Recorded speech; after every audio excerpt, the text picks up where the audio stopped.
Forcément qu'il y aura des priorités, mais ça ne veut pas dire que la dernière des priorités sera une priorité aussi. Vous comprenez ce que je veux dire? Je vous entends parler, je vous entends écrire. C'est intéressant d'avoir plusieurs arcs à son flèche, donc c'est bien. Jusqu'à minuit, c'est l'after Encore foot. durant une heure. Jean-Christophe Drouet. Nous allons nous régaler pour l'after. C'est reparti avec Jérôme Roten, avec Jonathan McCardy et avec Fred Hermel, car nous n'avons pas terminé avec cette actualité espagnole, alors que je crois que France 98 vient de marquer un nouveau but grâce à Vincent Candela. 3-2 Quel homme. Face à FIFA 98. Quel but incroyable. Son camp, quoi. Ouais, mais Un coup C'est franc, Vieri qui touché dévie. par Vieri. le mur, ça Vieri. lobe le gardien. Peut et c'est dire dedans. le Vieri. J'ai toujours Si été fan de tu Candela. cherches le nom des joueurs en face, si tu les reconnais pas, là c'est Vieri. Alors le problème, c'est que je n'ai pas pris mes lunettes et je n'ai pas mon chien, donc c'est vrai que je en vois. plus, Lionel Charbonnier qui rend- C'est Bobo Vieri qui les tourne, on est Ouais. d'accord. Ouais. Exactement. Merci Fred. Exactement. Grand Voilà. joueur, Sauf joueur. que c'est quand lui, même il la mieux. mettait au fond. C'est quand même mieux de Ah donner oui, le vous savez ce qui nom est du arrivé, buteur. Un jour à Vieri, et il avait ce soir, il jouait à l'Atlético de Madrid. Hein, ouais, grosse et, saison là-bas. Il avait fait une grosse saison là-bas, et un jour il avait marqué 4 buts à l'extérieur, et l'Atlético avait perdu 5-4. Il a dit j'arrête quoi. Ouais, bah, tu m'étonnes. Tu m'étonnes, t'imagines, C'est tu mets clair. 4 buts, tu perds 5-4. C'est comme souvent, Jérôme Roten délivrer des passes Ah, à plus, ses copains. ouais. Je ne sais pas à combien de passes décisives si tout le monde avait pu mettre les buts. Figure-toi que je suis champion comme le média FC est champion, tu sais, l'équipe du samedi matin. Ouais, là. exactement. Nous, on joue le lundi soir. T'as joué Et donc, on est la finale de la coupe, parce qu'on a fait le doublé quand même le triplé, parce qu'on était même en finale du fair play, tu vois, pour te dire qu'on est une équipe très classe. C'est normal. Exactement. Avec moi en tête, on respecte les arbitres. Et ben j'ai fait 19 matchs de championnat à peu près. Je crois que j'ai fait 41 ou 42 passes décisives. Incroyable. Voilà. Et t'as un peu de but ou pas? Un peu de coup franc du gauche? Oui, bah, beaucoup de coups francs. Beaucoup de coups francs. Des buts, franchement, une petite quinzaine. Petite quinzaine. Moi, j'ai fait une très grosse saison. Hein. Ouais. On est quand même champion. On a gagné la coupe grâce à moi. Et je respecte tous les As. C'est l'équipe qui s'appelle les As. Je les respecte. Mais bon, les gars. 15 buts, 41 passes les gars, décisives. l'année prochaine, je serai pas là parce que lundi, il y a notre émission sur RMC Sport, phare l'année prochaine, Footissime. Footissime, ouais, exactement. Ah oui. Donc, dont tu présenteras le vendredi, toi. Ouais, exactement. Et ben, malheureusement, je ne pourrai plus jouer avec eux le lundi. Incroyable. Donc, je les attends au tournant. J'espère qu'ils vont être Ils champions. sont sur un recrutement d'une grande star ou pas? Bah, ils cherchent, mais bon, ils m'ont sorti des noms. Je les connais pas, les mecs. Ouais. En tout cas, rien à Et voir c'est avec dur. le statut c'est de dur. Dans Jérôme tous les cas, Roten. c'est très dur. Ouais, bien sûr. Tu le prenais cher pour ça ou non? C'était que du loisir. C'est pour bonifier les joueurs avec qui je joue, comme j'ai fait tout au long de ma carrière. Souvent, tout au long de ma carrière. C'est ça qui est génial, c'est que t'as plus qu'à mettre une pièce et tu Jérôme, crois que quand je suis allé à Bastia, franchement, c'était pour le projet sportif. C'était pour bonifier tout le club. Mais bien sûr. Il y avait un joueur qui est ressorti number one. On le sait bien. Ouais, Bon, ouais, on va été vous payé là-bas, parler jamais. de vrai J'ai pas foot voulu. tout de Tout a été suite. déclaré. Bon, bah oui, t'en fais Nous pas. sommes ensemble jusqu'à minuit. Appelez-nous au 32-16, le hashtag RMC Live. Comme d'habitude, dans quelques instants, nous allons parler de la venue de Lionel Lopetegui. Charbonnier a fait un arrêt. Alors, franchement, Je vous propose qu'on l'applaudisse. je préfère le. Bravo Lionel, parce que ça faisait. Ça fait longtemps. Très très longtemps que t'en avais pas fait un. Voilà, on suit évidemment en même temps, en temps réel, cette rencontre France 98, FIFA 98 pour les 20 ans de cette victoire en Coupe du Monde. Dans quelques instants, nous allons parler de Lopetegui. Et puis, il y aura aussi la vie tranchée de Jonathan McCardy sur Mario Balotelli. Pour toi, ce serait le mariage parfait entre Balotelli et l'Olympique de Marseille. On vous en parle dans quelques instants. Mais Fred, l'actualité, l'autre actualité en Espagne. Et alors là, on ne l'a pas vu venir. Je ne sais pas si toi, tu l'as vu venir. Mais Lopetegui va signer au Real Madrid. Alors ça... Pourquoi pas? Mais c'est l'actuel sélectionneur de l'équipe espagnole. Forcément, ça peut poser quelques problèmes, mais ça veut aussi dire qu'il ne va pas travailler tout de suite avec le Real Madrid. En tout cas, le timing interpelle. C'est justement la raison pour laquelle personne ne l'a vu venir. Parce que tout le monde imagine ici que l'Espagne va aller loin en sélection et que le Real Madrid aille chercher le sélectionneur espagnol, enfin au mondial, que aille chercher le sélectionneur qui est actuellement en Russie. Quand on sait par exemple que si l'Espagne est championne du monde, après les célébrations, tout ça, en gros, il sera prêt vers le 17-18 juillet, que le Real a son premier match officiel le 31 juillet, enfin match amical, lors de la tournée américaine contre Manchester United à Miami, et que le premier titre se joue le 15 août.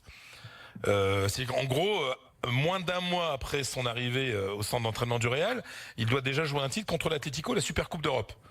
Donc ça me paraît, voilà, ceux qui disent aujourd'hui, oui, nous l'avions annoncé, c'est pas vrai. C'est pas vrai, parce que même comme plan B, il n'apparaissait pas. Parce que ça semblait impensable. Et ça pose un certain nombre de questions. Pas pour le Real Madrid, parce que finalement, c'est un entraîneur qui va être vite s'intégrer dans le vestiaire. J'ai déjà évoqué tout à l'heure dans plusieurs émissions, mais je vais le redire. Il est adoubé par Ramos. Parce que quand il arrive en sélection, Julen Lopetegui, il y a 2 ans, le premier joueur qu'il contacte, c'est Ramos, en lui disant « Je veux faire de toi le capitaine ». Il était vice-capitaine à l'époque. « Je ne vais plus convoquer Iker Casillas. Est-ce que je peux compter sur toi pour être le leader, etc. » Et la réponse de Ramos, c'est « Oui, compte sur moi ». Et il est le leader de cette équipe. Donc, à partir du moment où Lopetegui va arriver dans le vestiaire, bras dessus, bras dessous avec Ramos, qu'il a des joueurs comme Isco, qu'il faisait jouer en sélection comme titulaire, alors qu'Isco n'était pas tout le temps titulaire, même très souvent remplaçant au Real Madrid, qu'il a né 6 madridistes au Real. En gros, déjà, tu as la moitié du vestiaire qui est avec toi. Donc, Jérôme, tu pourras nous donner... Mais il en a eu pas mal en sélection de jeunes, non, aussi? Oui, en plus, il en connaissait plusieurs, bien sûr. Coquet, mais donc, voilà. Enfin, Coquet, il joue l'Atlético, donc ça, c'est pas... Mais ça veut dire que, voilà, que l'intégration dans le vestiaire va bien se passer. En plus, il a entraîné le Castilla. Il a joué un an au Real. Enfin, il a joué qu'un match, mais il était gardien remplaçant. Mais voilà, c'est quelqu'un qui est respecté à Madrid. Pour le Real, finalement, c'est pas un problème. La question qu'on peut se poser, c'est le degré de perturbation dans la concentration, dans la mise au vert de la sélection, dans la préparation des matchs et dans les conférences de presse. Parce que moi, je les connais, mes collègues espagnols, et ils vont faire leur boulot. Et par exemple, jeudi, alors demain, il y a une conférence de presse avec le président de la fédération, de Julen Lopetegui, pour essayer d'éclaircir tout ça et d'éviter qu'il y ait un débat autour de son avenir au Real. Et de répondre à toutes les questions à ce moment-là, peut-être. Oui, voilà. Mais sauf que le problème, c'est que vous avez jeudi la conférence de presse d'avant-match contre le Portugal, qu'aujourd'hui il y a un grand doute sur l'avenir de Ronaldo au Real, que Ronaldo joue au Portugal. Donc fatalement, il y aura des questions. En tant qu'entraîneur de Real, est-ce que tu veux que Ronaldo reste? Là, les journalistes commencent à ressortir des déclarations d'il y a 1 an de Lopetegui disant que Messi est le meilleur joueur de l'histoire. Comment tu dis ça à Ronaldo après? Non, mais je veux dire, ça va être un bordel, mais ça va à gérer, ça va être compliqué pour le sélectionneur de l'Espagne, en même temps entraîneur du Real Madrid. Après, moi je comprends que quand le train du Real passe, tu le prends, hein. Je veux dire, en plus, Lopetegui, c'est pas encore Mourinho, c'est pas encore Guardiola, ni encore Zidane, parce que voilà. Donc Lopetegui est un bon entraîneur, mais c'est pas l'une des pointes des entraîneurs. Non, mais il est en devenir. Il est en devenir, voilà. Donc il a fait 2 ans à Porto, ça s'est plus ou moins bien passé.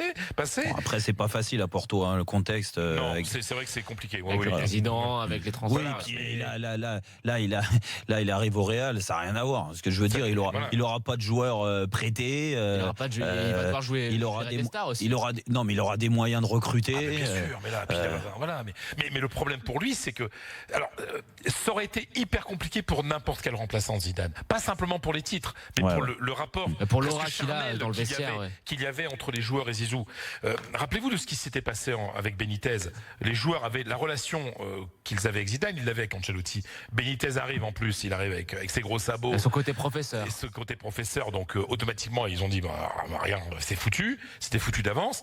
Là, Lopetegui arrive avec un peu plus déjà il est intelligent, moi je le connais très bien, hein. Donc c'est quelqu'un qui a ce qu'on appelle en Espagne la mano izquierda, la main gauche. C'est-à-dire que dans le langage taurin, celui qui a la main gauche, c'est celui qui sait gérer les égos, celui qui sait gérer la chèvre et le chou, celui qui sait être diplomate, voilà. Et donc on est avec un entraîneur qui finalement comme plan B est peut-être le meilleur plan B possible. Le meilleur plan B possible, qu'est-ce que vous en pensez? Écoute, de toute façon, ça aura été dur pour n'importe quel entraîneur, hein. Fred, il l'a dit, quand tu arrives derrière Zidane qui a tout gagné et qui a fait une année encore remarquable. C'est difficile. Je pense que ce vestiaire va évoluer. Bien sûr qu'il va y avoir des arrivées, mais que les 3/4 seront encore là.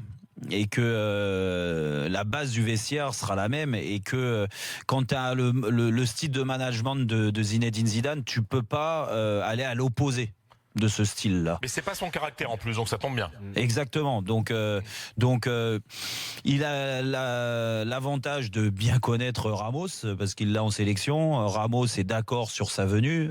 C'est quand même essentiel que ce capitaine, qui est plus qu'un capitaine au Real Madrid, voit d'un bon œil l'arrivée de Lopetegui. Donc déjà pour le vestiaire, c'est important. Après, le style de jeu va évoluer parce que sur ce qu'on a pu voir et sur ce qu'il fait avec l'Espagne, par exemple, c'est un style de jeu qui est fait de beaucoup de possession de balles. On est habitué en Espagne, le style. Alors c'est pas vraiment le style FC Barcelone, mais ça s'appuie sur ce qu'on voyait il y a quelques années avec cette possession de balles. Aujourd'hui, il manque même de green, du moins de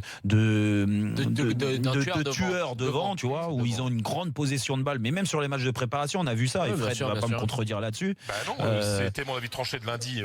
Tu vois, parce qu'il y a un vrai choix à faire au niveau des attaquants. Enfin, tu connais l'attaquant de pointe. Après, au Real, tu sais que t'auras des mecs pour marquer, quoi. Non, mais c'est pour ça qu'il faudra. Non, mais juste pour finir, Jonathan, excuse-moi, mais il va falloir aussi que lui s'adapte aux joueurs qu'il a aujourd'hui, parce que. Il est intelligent. Oui. Quand tu regardes l'effectif du Real, ce qui est l'avantage, c'est qu'il connaît quand même pas mal de joueurs. Donc, comme Jérôme et Fred l'ont dit. Il a eu aussi à Porto. C'est ce que j'allais dire. Ouais. Il connaît pas mal de joueurs. Après, la seule inquiétude qu'on peut avoir, c'est qu'il a pour l'instant, il a entraîné une équipe de jeunes, une équipe d'Espagne avec beaucoup de succès. Il a permis l'éclosion de beaucoup de joueurs qui sont maintenant en A. Il a entraîné Porto, donc comme Jérôme l'a dit, c'est pas si bien passé. Mais en fait, le truc, c'est que j'ai l'impression que le Real est à une sorte de croisée des chemins. Il va avoir des départs, notamment Gareth Bale, il me semble. Il va avoir un recrutement qui va être fait. Et je pense que Florentino Pérez, ça fait quand même quelques mercato qu'il a pas envoyé à la caillasse. Et à mon avis, là non, mais ça c'est prévu. Hein. Bah oui, il va avoir des stars qui vont arriver. Ça le démange. Et je sais pas. Alors, je dis pas qu'il sait pas le faire. Hein, mais le truc, c'est que on n'a aucune certitude quant à sa capacité à gérer les égos et des très grandes stars, chose qu'il n'a jamais fait pour l'instant. D'où l'importance de Ramos.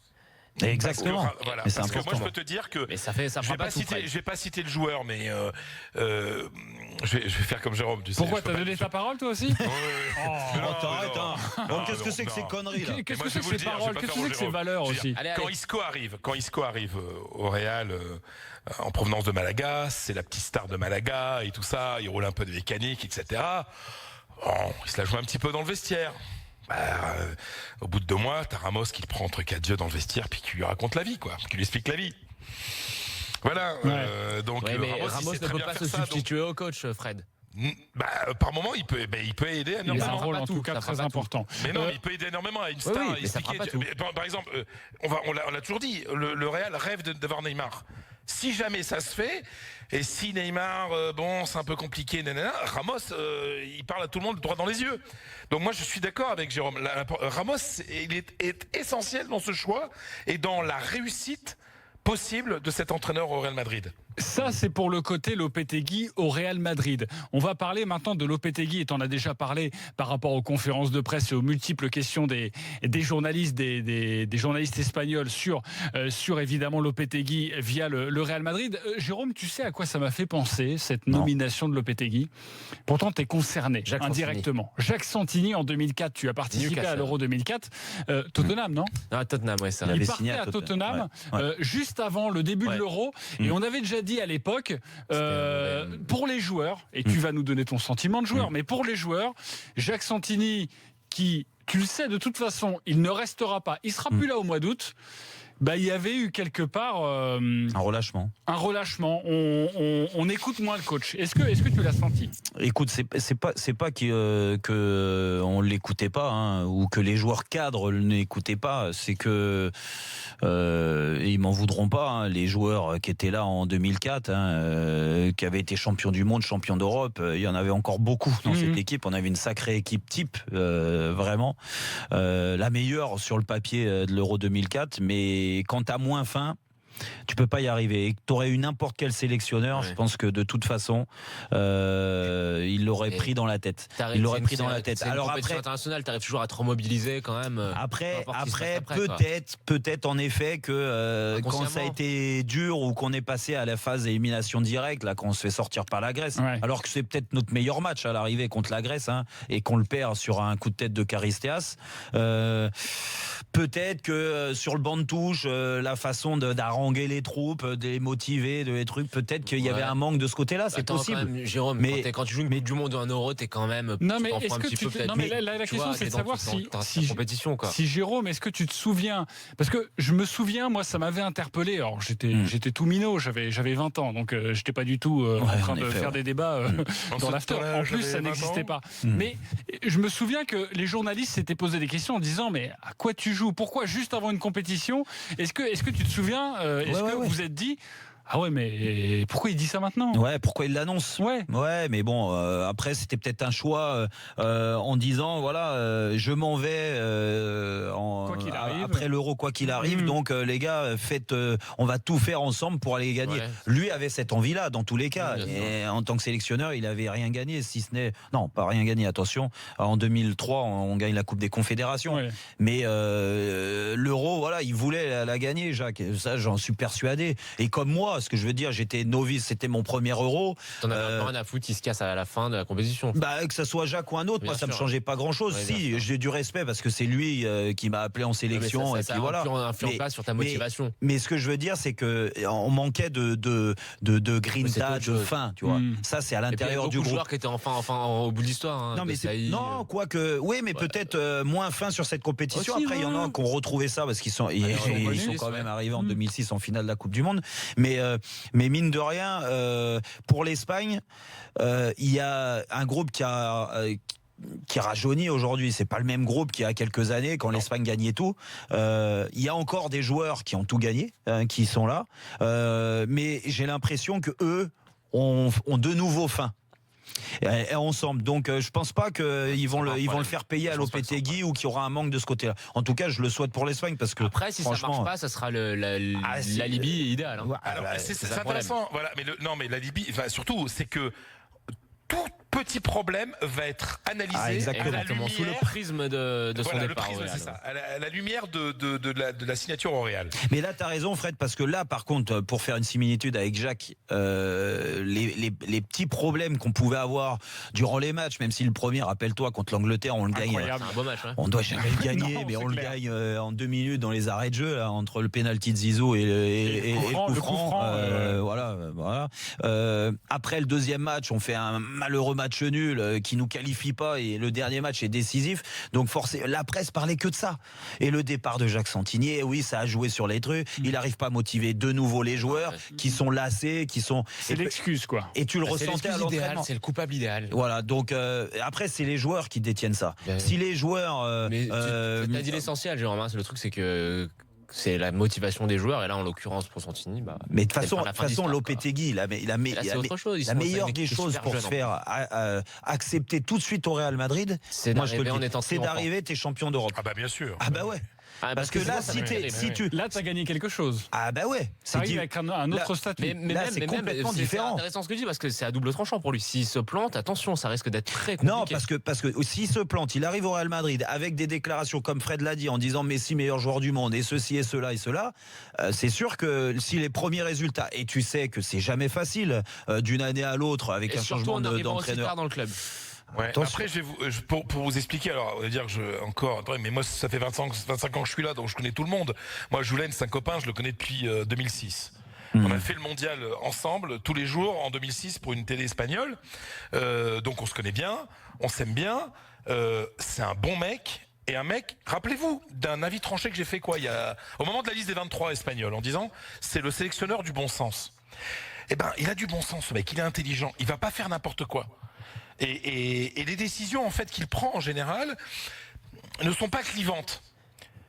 Parce qu'il a cette sensation, ce feeling, cette manière de faire les choses avec intelligence, avec discrétion. Alors parfois dans ses interviews, il est beaucoup plus intéressant quand tu discutes avec lui en privé que quand il fait des conférences de presse, parce qu'il a tellement peur de dire une connerie que parfois ça a un peu de l'eau tiède. Mais je suis sûr que dans le vestiaire du Real, ça va marcher, et que la fameuse phrase par rapport à Messi, etc. Il saura parler à Cristiano, etc. Il saura déminer tout ça. C'est pas un type qui va arriver avec ses gros sabots, quoi. C'est pas Benitez. Et d'un autre côté, c'est pas un Mourinho qui va vouloir attirer toute l'attention à lui. Et il n'y a pas un gros changement par rapport à Zidane, parce que c'est quelqu'un qui considère que les joueurs sont plus importants que l'entraîneur. Fred, pour terminer sur ce dossier et pour te libérer, parce que comme je le disais en préambule, tu ne devais pas travailler, mais forcément il s'est passé beaucoup de choses en Espagne. Tu n'as pas réussi à me répondre tout à l'heure dans le Super Football Show. Alors je t'avais prévenu, je vais réitérer ma question. D'après toi, pour le Real, que souhaite le Real? Que l'Espagne sorte très tôt dans cette compétition? Est-ce que ça arrange les affaires du Real? Non. Simplement parce que sinon on va accuser le Real d'avoir déstabilisé la sélection. Donc pour le Real, il vaut mieux que la sélection aille très loin. Et qu'il arrive le plus tard possible. Et même s'il arrive plus tard. Et puis il y a les téléphones portables. Merci mon Fred, je t'embrasse, à très vite. Tu m'envoies un petit message, Jérôme? Ouais. Adios. Vos soirées avec l'équipe du Mexique, moi je veux pas en entendre parler, les mecs. Je l'aurais bien faite, moi, la dernière. Merci. Je les aurais bien suivis derrière. Elle écoute sa femme, là? Oh les gars, mais c'est pas grave, elle le sait, de toute façon elle sait que je rigole. Oui, ok. Je vais reprendre la main, merci beaucoup. Le micro était coupé. Ou elle sait que je suis capable. Juste pour vous dire que l'équipe de France est imposée 3-2 face à la sélection FIFA 98. Je regardais mon maillot de bain quand même. But de Morientes, le premier but de cette équipe FIFA 98. Égalisation, on parle de foot là un petit peu. Ouais, franchement, là tu me parles de foot des années 20. De Thierry Henry. Le deuxième but de Zinedine Zidane avec un magnifique coup franc. Le 2-2 avec une magnifique relance de Bernard Lama. Voilà, 2-2 à ce moment-là. Et puis un autre coup de pied arrêté, un coup franc de Vincent Codella. L'idole de Rome. Pour la victoire de France 98. Deux choses à vous dire. La première, c'est qu'il y a un quiz dans quelques instants à 23h45. Moi je l'attends. Appelez-nous au 32 le dernier, il a fait mal. Pour participer à ce quiz, sachez qu'il y a 5 t-shirts de l'after à gagner. C'est pour vous. Voilà, soit pour une équipe de 5, soit si vous n'avez pas du tout envie de faire la lessive, vous pourrez comme ça utiliser plein de t-shirts de l'after. Et puis amis, sachez qu'aujourd'hui toute l'équipe de l'after foot voit les choses en grand. Rien que pour vous, remportez votre Google Home parfait pour profiter de votre smartphone à distance et obtenir toutes les informations sur la Coupe du Monde sans sortir de votre canapé. Pour tenter de remporter ce cadeau, votre système audio, envoyez RMC au 7 32 16 7 32 16. Bonne chance à vous et on se retrouve tout de suite pour la vie tranchée sur Balotelli de Jonathan McCarthy. À tout de suite sur RMC.